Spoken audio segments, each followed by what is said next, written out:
Recently India में social media से लेकर टीवी तक बस दो ही ट्रेंड चल रहे हैं। First, boycott Maldives and second, explore Lakshadweep. 4 जनवरी को प्राइम मिनिस्टर नरेंद्र मोदी जी ने लक्षद्वीप में जाकर कुछ फोटो और वीडियोस उनके इंस्टाग्राम पर शेयर कर दी। तब से पूरे भारत में इसी को लेकर चर्चा चल रही है। लेकिन यहाँ से एक बहुत ही इंटरेस्टिंग बात सामने निकल कर आई और वो थी कि मोदी जी ने अपने किसी भी पोस्ट पर या कहीं पर भी मालदीव्स का नाम तक मेंशन नहीं किया था। लेकिन फिर भी मालदीव्स ने इस पर ऐसे रिएक्ट किया कि इंडिया उन्हें टारगेट कर रहा है। और इसी चक्कर में मालदीव के 3 एक्सटर्नल अफेयर मिनिस्टर्स ने इंडिया के खिलाफ कुछ ऐसे ट्वीट्स कर दिए लाइक मोदी जी इजराइल के पपेट है, इंडिया कभी भी मालदीव की ब्यूटी को मैच नहीं कर सकता, एक्सेट्रा एक्सेट्रा। इवन कुछ मिनिस्टर्स ने तो इंडिया के कल्चर का तक मजाक उड़ाया। और फिर यहां से शुरू हुई इंडिया वर्सेस मालदीव्स कंट्रोवर्सी। ऊपर से देखने में ऐसा लग रहा है कि दोनों कंट्रीज खुद को सुपीरियर दिखाने के लिए ये सब कर रही है, लेकिन ये पूरी कंट्रोवर्सी इससे कई गुना बड़ी है। मालदीव जो इतना छोटा सा देश है, वो इंडिया जैसी बड़ी कंट्री को चैलेंज कर रहा है, मतलब ऑब्वियसली उसके पीछे कोई बड़ा सपोर्टर खड़ा है। तो अब सवाल यह आता है कि इस इंडिया वर्सेस मालदीव्स कंट्रोवर्सी का रूट कॉज क्या है और क्यों हम इंडियंस सोशल मीडिया पर मालदीव्स को बॉयकॉट करने की बात कर रहे हैं। कुछ दिन पहले मालदीव्स में इंडिया आउट नाम की कैंपेन्स रन की गई थी, उसके पीछे क्या रीजंस है, इस पूरी कंट्रोवर्सी में चाइना किस तरह से इन्वॉल्व है, and most importantly prime minister Narendra Modi ji ने लक्षद्वीप को ही क्यों चुना, जबकि इंडिया में लक्षद्वीप के अलावा 1381 और आइलैंड्स मौजूद है।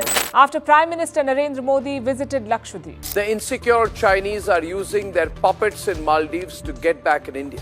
मालदीव्स की सरकार ने अपने तीनों मंत्रियों को निलंबित कर दिया है। The hashtag boycott Maldives is still trending. It appears were not just for virality or to make a statement about Lakshadweep. ये है मोहम्मद मुइज़ू, मालदीव्स के प्रेसिडेंट। रिसेंटली मालदीव्स में जो इलेक्शन हुआ था उसे जीतने के लिए मुइज़ू ने इंडिया आउट नाम की एक कैंपेन चलाई। इस इंडिया आउट कैंपेन को लेकर कोलंबो इंफॉर्मेशन एजेंसी नाम की एक फर्म ने एक बहुत ही शॉकिंग डेटा रिलीज किया है। इस डेटा के अकॉर्डिंग मालदीव्स में ट्विटर पर इंडिया आउट इस हैशटैग को यूज करके 59.3 के ट्वीट्स किए गए थे, वो भी सिर्फ 2252 ट्विटर अकाउंट से, जिनमें से 949 अकाउंट्स अकेले 2019 और 2021 के बीच क्रिएट किए गए थे। और उसमें भी ये जो न्यू अकाउंट्स क्रिएट किए गए थे उनमें से 400 से भी ज्यादा अकाउंट्स फेक थे। और इसी डेटा के अकॉर्डिंग सिर्फ 210 अकाउंट से ही 80% ट्वीट्स किए गए थे। मतलब आप देख रहे हो मालदीव से इंडिया को बाहर निकालने के लिए किस लेवल के एफर्ट्स लगाए जा रहे थे। और इस इंडिया आउट कैंपेन के जरिए मुइज़ू ने वहां के लोगों को प्रॉमिस किया था कि जैसे वो मालदीव्स के प्रेसिडेंट बनेंगे तो एक हफ्ते के अंदर वो मालदीव से इंडियंस को बाहर निकाल देंगे। बाहर निकाल देंगे इन द सेंस कि मालदीव्स में इंडिया के जो 75 मिलिट्री पर्सनल्स है उन्हें मालदीव से बाहर करेंगे। So now the question is कि इंडिया की मिलिट्री वहां मालदीव्स में क्या कर रही है। तो इसका रीजन बड़ा सिंपल है। इंडिया ने मालदीव्स की सिक्योरिटी एंड डिजास्टर रिलीफ के लिए उन्हें 2 एडवांस्ड लाइट हेलीकॉप्टर्स और डॉर्नियर एयरक्राफ्ट प्रोवाइड किए हुए हैं। इसीलिए इन इक्विपमेंट्स को मेंटेन करने के लिए इंडियन मिलिट्री पर्सनल्स वहां मालदीव्स में प्रेजेंट है। प्लस इंडिया की मिलिट्री वहां पर प्रेजेंट होने के पीछे एक और रीजन ये भी है कि इंडिया ने मालदीव्स की बॉर्डर्स को सिक्योर रखने के लिए वहां रडार स्टेशंस बिल्ड किए हैं। इसीलिए उस रडार सिस्टम को यूज करने के लिए इंडिया को 30 इयर्स तक अपनी मिलिट्री वहां डिप्लॉय करने की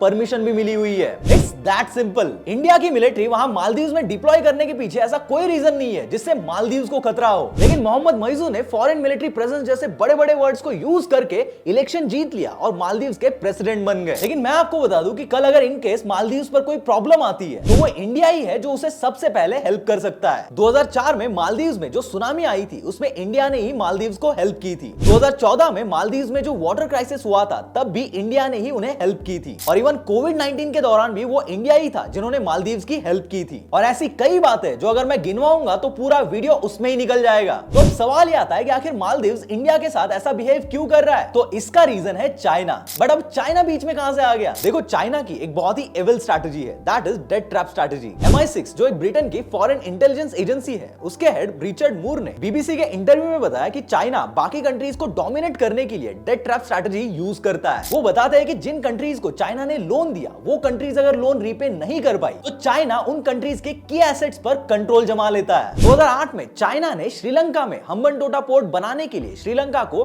$1.3 बिलियन का लोन दिया था। लेकिन श्रीलंका इस पोर्ट से एक्सपेक्टेड बिजनेस जनरेट नहीं कर पाया और वो बुरी तरह से डेथ ट्रैप में फंस गया। और फाइनली इस ट्रैप में फंसकर 2017 में अगले 99 इयर्स के लिए इस हम्बनटोटा पोर्ट के 70% स्टेक्स श्रीलंका ने चाइना को दे दिए। चाइना की इस डेथ ट्रैप स्ट्रैटेजी को थोड़ा और इन डेप्थ समझते हैं क्योंकि इंडिया वर्सेस मालदीव्स कंट्रोवर्सी में ये एक बहुत बड़ा रोल प्ले करती है। ब्रैड पार्क्स जो एड डेटा नाम के एक रिसर्च लैब के एग्जीक्यूटिव डायरेक्टर है, उन्होंने चाइना के सीक्रेट लोन्स के ऊपर ऊपर एक इन्वेस्टिगेशन किया जिसमें उन्होंने कुछ बहुत ही शॉकिंग डेटा बताया है। इस रिपोर्ट के अकॉर्डिंग चाइना कई कंट्रीज को ठीक वहां के इलेक्शन से पहले ढेर सारा लोन दे देता है। 2021 में ब्रैड पार्क और उनकी टीम ने जो इन्वेस्टिगेशन किया था उसमें उन्हें पता चला कि ऐसी 88 कंट्रीज है जिनको चाइना ने टोटल 385 बिलियन डॉलर्स का हिडन और अंडर रिपोर्टेड लोन दे रखा है। स्टैटिस्टा के एक रिपोर्ट के अकॉर्डिंग 2021 के एंड तक पाकिस्तान के ऊपर चाइना का 27.4 बिलियन डॉलर्स का लोन था, जिसके चलते पाकिस्तान में लाखों टेक्सटाइल वर्कर्स का ले ऑफ हुआ क्योंकि पाकिस्तान उन मशीनरीज को चलाने के लिए इलेक्ट्रिसिटी तक अफोर्ड नहीं कर पा रहा था। सिमिलरली केनिया को भी चाइना ने 7.4 बिलियन डॉलर्स का लोन दिया था, जिसके चलते केनिया की गवर्नमेंट को हजारों सिविल सर्विस वर्कर्स की सैलरीज को होल्ड करना पड़ा था ताकि फॉरेन लोन्स को रीपे किया जा सके। इसके अलावा मंगोलिया, एंगोला, इथियोपिया ऐसी कई सारी कंट्रीज है जिनको चाइना ने ढेर सारा लोन देकर रखा है। ये कंट्रीज उनके infrastructures like ports, railways, airports, road development के लिए चाइना से लोन लेती है। लेकिन जब ये कंट्रीज उन लोन्स को रीपे नहीं कर पाती तब चाइना उनके की एसेट्स को कंट्रोल कर लेता है। इन रेड डॉट्स को ध्यान से देखो, ये जो रेड डॉट्स आप देख रहे हो खास करके इन लोकेशंस में चाइना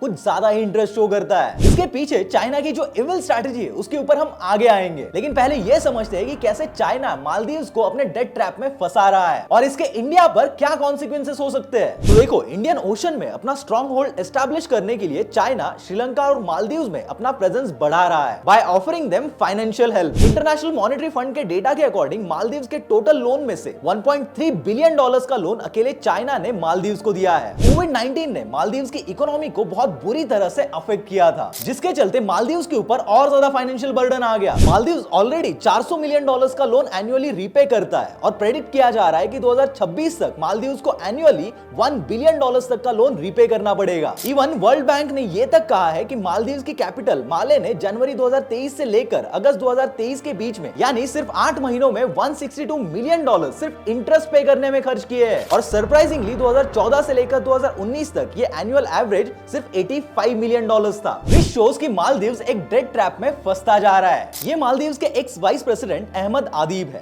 इन्होंने भी अभी रिसेंटली कहा है कि उन्हें डर है कि कहीं मालदीव्स भी श्रीलंका की तरह चाइना की डेट ट्रैप में फंस ना जाए और ये सेम बात ऑलरेडी एशियन डेवलपमेंट बैंक और वर्ल्ड बैंक ने भी कही है। अहमद आदीब ने यह भी बताया है कि मालदीव्स की न्यू गवर्नमेंट यानी कि मोहम्मद मुइज़ू ने चाइना से तो बिल्कुल ही फाइनेंशियल हेल्प नहीं लेनी चाहिए क्योंकि चाइना के साथ उनकी ऑलरेडी डेट लिमिट एक्सट्रीम हो चुकी है। लेकिन वो कहते हैं ना, जब नाश मनुष्य पर छाता है पहले विवेक मर जाता है। मालदीव्स पर ऑलरेडी इतना लोन होते हुए भी और चाइना के डेट ट्रैप के बारे में पता होने के बावजूद भी मोहम्मद मुइज़ू रिसेंटली चाइना के प्रेसिडेंट जी जिनपिंग से मिलने चाइना गए। और मजे की बात देखो, चाइना जैसी economically second largest rank hold करने वाली कंट्री 5 लाख पॉपुलेशन वाले मालदीव्स के प्रेसिडेंट और उनकी वाइफ साजिदा मोहम्मद का रेड कारपेट बिछाकर और 21 गन का सैल्यूट देकर वेलकम करती है। और देखो, मैं ये नहीं कह रहा कि मालदीव्स के प्रेसिडेंट ये ऑनर डिजर्व नहीं करते, लेकिन जब चाइना किसी इतने छोटे देश के साथ इतना रिस्पेक्टफुली बिहेव करता है तो मुझे लगता है कि दाल में कुछ काला जरूर है। खैर, वो अपना पॉइंट नहीं है। अपना पॉइंट ये है कि मोहम्मद मुइज़ू और जी जिनपिंग की इस विजिट में मालदीव्स और चाइना के बीच 20 की एग्रीमेंट साइन हुआ। इस एग्रीमेंट के अकॉर्डिंग चाइना मालदीव्स को टूरिज्म कोऑपरेशन, रीडेवलपमेंट ऑफ माले और कई सारे प्रोजेक्ट्स में सपोर्ट करने वाला है और मोहम्मद मुइज़ू चाइना के डेट ट्रैप के बारे में पता होते हुए भी चाइना से हेल्प ले रहे हैं। मतलब ये वही बात हुई कि आ बैल और मार मुझे। अब देखो, यहां तक आपको इतना तो क्लियर हो चुका होगा कि मालदीव्स जैसे छोटी सी कंट्री में अपना प्रेजेंस बढ़ाने के लिए इंडिया और चाइना जैसी दोनों सुपर पावर्स अपना पूरा एफर्ट्स लगा रही है। बट द क्वेश्चन इज कि क्यों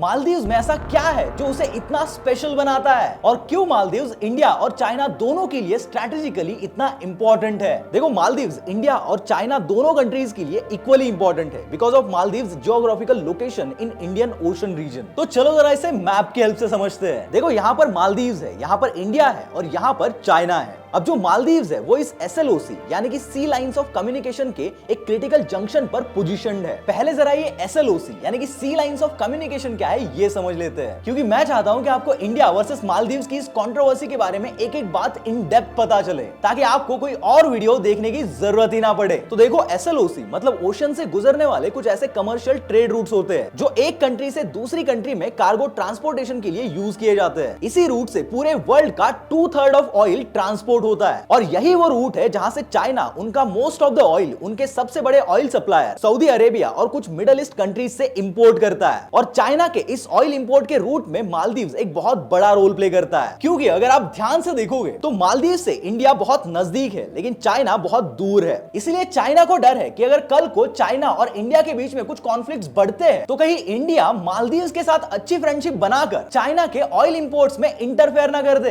एंड इवन मोर इंपॉर्टेंटली ये एसएलओसीज वॉर के टाइम में स्ट्रैटेजिक रूट्स के फॉर्म में यूज की जाती है। इसीलिए ग्लोबल ट्रेड हो या वॉर, इन दोनों केसेस में मालदीव्स का लोकेशन बहुत बड़ा रोल प्ले करता है और इसीलिए चाइना और इंडिया दोनों के लिए मालदीव्स जियोपॉलिटिकली बहुत इंपॉर्टेंट कंट्री है। लेकिन अब सवाल यह आता है कि मालदीव्स, चाइना और इंडिया, इन तीनों डिस्कशन के बीच मोदी जी अचानक से लक्षद्वीप को क्यों चर्चा में लेकर आए? अभी 4 जनवरी को जैसे ही मोदी जी ने लक्षद्वीप की फोटोज उनके इंस्टाग्राम पर शेयर की, उसके तुरंत बाद लक्षद्वीप गूगल पर one of the most search keyword बन चुका था। सलमान खान, अक्षय कुमार, अमिताभ बच्चन जैसे टॉप बॉलीवुड एक्टर्स से लेकर सचिन तेंदुलकर और वीरेंद्र सहवाग जैसे क्रिकेटर्स ने तक अपने अपने सोशल मीडिया से लक्षद्वीप को प्रमोट किया है। इंडिया में टोटल 1382 आइलैंड्स है, जिनमें से अंडमान निकोबार और लक्षद्वीप ये 2 सबसे इंपॉर्टेंट है। अकेले लक्षद्वीप में टोटल 36 आइलैंड्स है, जिनमें से 10 ही आइलैंड्स इनहैबिटेड यानी कि रहने लायक है। अभी 3 जनवरी को प्राइम मिनिस्टर नरेंद्र मोदी जी ने लक्षद्वीप की डेवलपमेंट के लिए 1156 करोड़ का बजट अनाउंस किया है। इन 1156 करोड़ की हेल्प से लक्षद्वीप में internet service, e governance, education, digital banking जैसे कई प्रोजेक्ट्स को डेवलप किया जाएगा। इसी के साथ लक्षद्वीप के कदमत आइलैंड पर LTTD यानी low temperature thermal desalination plant का भी इनॉग्रेशन किया गया, जो daily 1.5 lakh litres clean drinking water produce कर पाएगा। लेकिन लक्षद्वीप के डेवलपमेंट पर ये जो इतना सारा पैसा खर्च किया जा रहा है वो मालदीव्स को जवाब देने के लिए नहीं किया जा रहा है। इत्तू सी ये तो कंट्री है मालदीव्स, उन्हें क्या ही जवाब देंगे?